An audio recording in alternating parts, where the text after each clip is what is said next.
John Wallace again with the dynamics of kingdom living. You know, my eyesight is not quite as good as it used to be. Now, probably got to lump that in with hair getting grayer and a few more wrinkles than I used to have. But a couple months ago, I went in to get my annual eye check, and as they was checking me for my eyesight, my optometrist said to me, "John, you don't realize this, but you are spending a lot of unconscious energy keeping your eyes open because the edges of your eyelids over the years have sagged down and they're blocking your peripheral vision." Well, of course, after he mentioned that to me, it wasn't unconscious anymore. It became a very, very conscious thing that I was turning my head a lot from side to side in order to be able to see. So he recommended, and I went through with it. About 3 weeks ago, I had a surgeon cut off the excess of the skin that was blocking my eyesight. As I was recovering for the first few days, it was not told to me, but as I was recovering, my eyesight was blurred. The right eye cleared up pretty quickly, but then the left eye, it took several days to get clear.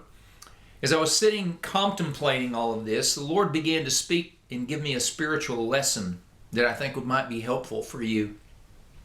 He said, "John, over the years, there are things in your life which sag into place.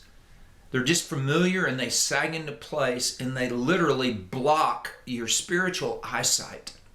Now, I did a little bit of reading on peripheral vision, and the main thing that peripheral vision does is it shows us motion off to the side.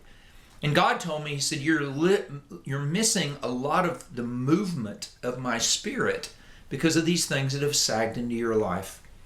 And so I just did an intensive spiritual inventory and did indeed find some things that needed to be, quote, cut out. The Lord said, you know, when you realize what these things are, just like with your natural problem, you have to cut it off. You have to cut it out.